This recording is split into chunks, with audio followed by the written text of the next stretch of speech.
Agricultores de La Guareña, preocupados por el peligro de una extraña e ilegal fumigación. Publicado en el Diario de Zamora viernes, 12 de julio de 2013. Este es el primero de una serie de relatos orientados a compartir experiencias e investigaciones de hechos que pasan desapercibidos, pero que, sin saberlo, nos están afectando a todos. Nuestra economía y nuestra salud están en juego. El año pasado, por estas fechas, varios agricultores de La Guareña, visitando sus tierras, observaron unas partículas que brillaban mucho, percatándose de que todas las parcelas en esa zona presentaban el mismo problema. Estaba claro que habían caído del cielo.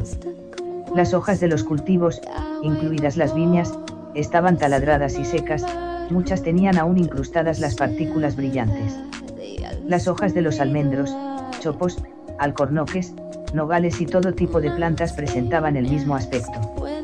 Considerando que algunos de ellos tenían cultivos ecológicos, se preocuparon por el efecto que esto pudiera tener en el consumidor y llamaron a su sindicato para informarles de lo ocurrido, de manera que un agrónomo pasara a verlo. Efectivamente, un ingeniero lo investigó, pero dijo no tener respuestas y se llevó una muestra para analizar.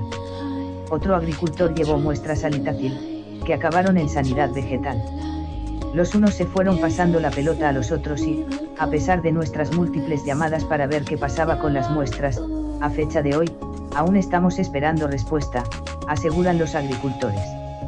Mientras tanto, el ingeniero que había visitado los terrenos consultó el tema con un miembro del Consejo Ecológico de Castilla y León, que estaba examinando hechos similares en el marco de la Asociación Terra Sostenible.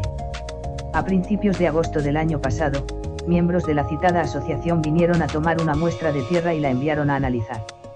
El resultado del análisis es sorprendente en cuanto a la cantidad de aluminio encontrado, que ascendía a 5,6 gramos por kilo, lo que, según algunos, no es demasiado, puesto que el aluminio es el mineral más abundante en la naturaleza. Pero nunca se encuentra en forma libre. Lo sorprendente aquí es que el aluminio del que se habla viene solito, como si fueran escamas. Si esas escamas caían del cielo es que alguien las echaba. Fue entonces cuando varios de los agricultores concedieron más atención a ese enorme trasiego de aviones que cruzan casi a diario los cielos de Zamora, dejando unas estelas con forma de red de pescador que se van dispersando a lo ancho y cubriendo el cielo con un velo blanco, a veces tan tupido que oculta el azul. Casi siempre pasan antes de que se esté preparando para llover. Curiosamente, han observado que las nubes de lluvia desaparecen con el paso de los aviones fumigadores. ¿Pero qué aviones son esos y por qué hacen lo que hacen? Muchos creíamos que eran rastros de vuelos comerciales. Las normas de aviación no permiten ese tipo de trazados en el tráfico aéreo. Los aviones comerciales tienen su placa de identificación y siguen corredores delimitados, pautas de vuelo seguras y están bajo control del sistema oficial de radar. Estos aviones no tienen placa de identificación, sus pautas de vuelo son casi de colisión, hacen extraños giros en el espacio para volver sobre su ruta y escapan al sistema oficial de radar. Siguen el típico patrón de fumigaciones aéreas para cubrir la mayor superficie con el material dispersado. Algunos de esos aviones son de Emirates, otros son aviones como el que aparece en la foto, y otros son militares. Un bosque de El Maderal se está secando, a causa de las fumigaciones. Publicado en el Diario de Zamora viernes, 19 de julio de 2013. Desde hace un año, decenas de aviones civiles y militares sobrevuelan la provincia intensamente, dejando unas estelas en forma de red que cubre el azul del cielo de un denso velo blanco en varias horas, pero pocos nos hemos preguntado qué es lo que hacen y por qué. Pero ahora, por si fuera poco el aluminio, están dispersando fibras, una especie de tela de araña de distinto grosor que nada tiene que ver con ella. Los hilos son mucho más brillantes y lo cubren todo. Nuestros trigales y bosques de pinos están copados. Esto nos hace preguntarnos qué más nos están echando encima que ignoramos. Se habla de que arrojan también nanomateriales. Los nanomateriales son materiales de un tamaño tan reducido que el ojo no puede captarlos. Explicar por qué lo hacen será objeto de los artículos siguientes. Lo que nos interesa ahora es saber cómo afecta al medio ambiente y a las personas lo que están haciendo. Somos testigos de cómo el pinar de El Maderal se está secando al cabo de un año, cómo los alcornocales de más de 200 años se están muriendo, los almendros, nogales y, en general, todos los árboles se están secando. Este año se han tenido problemas enormes con las cosechas de trigo, igualmente. La estrecha relación que existe entre el medio ambiente y la salud, dice la Asociación Terra Sostenible, está íntimamente ligada, reflejándose esto en todas las políticas de la Unión Europea, en las constituciones de los países democráticos, y en la Declaración Universal de los Derechos Humanos. De manera que, si esto ocurre en la naturaleza de nuestro entorno, las personas no nos libramos. De hecho, cada vez hay más gente con alergias extrañas o con afecciones que no se explican. Tras las fumigaciones, la gente se siente extremadamente cansada, irritada, con dolor de garganta y de cabeza. En algunos casos, se produce fiebre y tos con mucho moco. Estudios científicos asocian también el aluminio con el Alzheimer y en nuestra zona vemos con impotencia y desesperanza el aumento de personas con esta enfermedad cada vez más jóvenes. Todo esto nos lleva a preguntarnos si los zamoranos somos cobayas de experimentos que ignoramos. Aunque, en realidad, no somos los únicos en sufrirlo, esas agresiones al medio ambiente y a las personas se están llevando a cabo en todo el país y en todo el continente europeo. En realidad, son acciones que se producen en todo el mundo. Pero eso de mal de muchos, consuelo de tontos, no va con nosotros. La Asociación Terra Sostenible, que está colaborando con los agricultores de La Guareña y prepara una denuncia sobre los hechos aquí expuestos, afirma: estamos ante un caso de salud pública y de seguridad, y se están violando derechos fundamentales de las personas. Más pronto que tarde se nos deberá dar a todos una respuesta por parte de quien debe darla. En todo caso, nosotros iniciaremos cuantas acciones sean necesarias para hacer respetar esos derechos, y que se prohíban estas fumigaciones de inmediato, sin perjuicio de reclamar responsabilidades a quien proceda.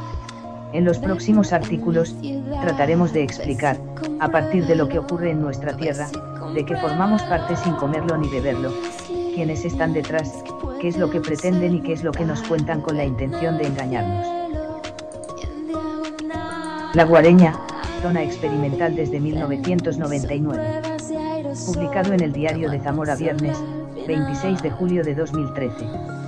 La Guareña es zona experimental, que se sepa, desde 1999, fecha en que la Universidad de Salamanca, en el marco del proyecto europeo Remedus, cuyo fin era estudiar la humedad en la cuenca del Duero a lo largo de 18 meses, decide ubicar en esta zona 25 estaciones de medición de la humedad con lecturas quincenales. Las conclusiones apuntan a un déficit hídrico, señalando periodos prolongados de hasta 50 días sin lluvia. Coincidiendo con los estudios realizados por el Comité Intergubernamental sobre el Cambio Climático en la Cuenca del Duero, que en 1999 dibujaban un escenario de reducción de la precipitación media en verano entre el 15%, para los próximos 20 años y del 25% los próximos 50 años. Ni qué decir tiene que de ser ciertas estas previsiones, acuíferos como el de los Arenales sufrirían riesgo de sobreexplotación al aumentar la extracción de agua para riego. Labores de investigación. La red de estaciones de medición de la humedad del suelo, Remedus, parece encajar en las labores de investigación de satélites como ESMOS lanzado en 2009 por la Agencia Espacial Europea para proveer desde el espacio datos sobre la humedad terrestre y la salinidad de los océanos con el fin de entender mejor el clima y los ciclos hidrológicos, además de para facilitar una mejor predicción de condiciones climáticas extremas y registrar datos sobre la acumulación de hielo y nieve en el planeta. Se entiende la relación entre el ESMOS y Remedus en lo que a la humedad se refiere, pero lo que ya no cuadra es la parte de mejorar la predicción de las condiciones climáticas, porque ello supone un paso muy superior al de la simple medición de humedad, que no estaría garantizado por la misma tecnología. Quizás sea esa la razón por la que, finalizado el estudio Remedus, se instalaran numerosas antenas de última generación en el término municipal de Villamor, sin que se sepa quién lo ha hecho ni qué fin tienen. Posiblemente, sean estaciones meteorológicas con sus correspondientes antenas para enviar datos al satélite ESMOS, o a cualquier otro. En esta perspectiva sería fácil controlar lo que ocurre en la comarca a nivel climatológico tras el paso de los aviones fumigadores. Otro dato para la reflexión sobre la Guareña como punto experimental nos llega de la mano del Ministerio de Industria. El 19 de noviembre de 2012 los periódicos locales daban la noticia: Zamora y Fuentesauco acogen la primera prueba piloto de telefonía 4G en España. Según explicaciones del mismo ministerio, las razones por las que se han seleccionado estas dos localidades zamoranas son de índole técnico, ya que el conjunto de frecuencias asignadas a la televisión digital en la provincia la hace idónea para realizar este tipo de pruebas. Este hecho, aparte de sorprendente, plantea muchas preguntas que tiene Zamora que no tengan otras ciudades más avanzadas desde el punto de vista tecnológico para que se hayan realizado aquí esas pruebas piloto. ¿Qué relación hay entre las supuestas estaciones climáticas instaladas y la televisión digital? ¿Cuáles son los objetivos reales de los proyectos experimentales en Zamora y provincia? Preguntas. Una cosa está clara y es que los aviones fumigadores pasan siempre por encima de las últimas estaciones climáticas instaladas sin identificación alguna, al igual que sobre las torres de telefonía. Si las conclusiones del proyecto experimental en La Guareña, Remedus, son claras y contundentes en cuanto al posible déficit hídrico en la zona, porque cada vez que hay un frente lluvioso pasan los aviones fumigadores deshaciendo las nubes antes de que caiga una sola gota de agua. Se trata de aportar veracidad al estudio del Comité Intergubernamental para el Cambio Climático sobre la cuenca del Duero a costa de desertizar una comarca, o será tan solo casual que en 1999, fecha del informe del citado comité, iniciaran las fumigaciones clandestinas aéreas en Europa. Pero, el lector estupefacto se preguntará, ¿es posible que alguien tenga la capacidad para hacer desaparecer las nubes? La respuesta es sí. En el próximo capítulo se expondrán las tecnologías y las razones que le permiten a determinados países generar lluvia, niebla, tormentas, huracanes, etc. y también deshacerlos. El control del clima pasó de ser un sueño imposible a convertirse en una práctica inmoral con consecuencias irreversibles. Y Zamora, por la intensidad y la cantidad de aviones fumigadores que la sobrevuelan diariamente, que nada tienen que ver con el tráfico aéreo, podría estar siendo objeto de este tipo de ensayo. El aluminio, los filamentos y demás materiales dispersados en la comarca están teniendo claramente un impacto en la naturaleza. La cosecha del siglo se quedó sin adjetivo, los pinares de El Maderal están sentenciados a muerte, y los alcornoques que han sobrevivido los vaivenes climáticos de más de 200 años se están secando de forma alarmante. Todos sabemos la relación tan estrecha que hay entre la naturaleza y la salud de las personas. Si las plantas están afectadas por las sustancias que estos aviones están dispersando, tarde o temprano esto afectará a las personas. Vistas las consecuencias de estas agresiones medioambientales para la salud pública, la Asociación Terra Sostenible y agricultores de la zona, presentaron una denuncia al Seprona el pasado viernes 19 de julio en la esperanza de que se abra una investigación detallada para pedir responsabilidades a quien proceda, y poner fin a estos hechos delictivos. Los hechos denunciados no pueden desvincularse de la política, dicen los denunciantes. Ningún avión puede surcar el espacio aéreo de un país sin autorización competente. Y como decía Franklin D. Roosevelt, 32º presidente de los Estados Unidos de 1933 a 1945, en política nada es casual. Si algo sucede, estad seguros de que se planeó así.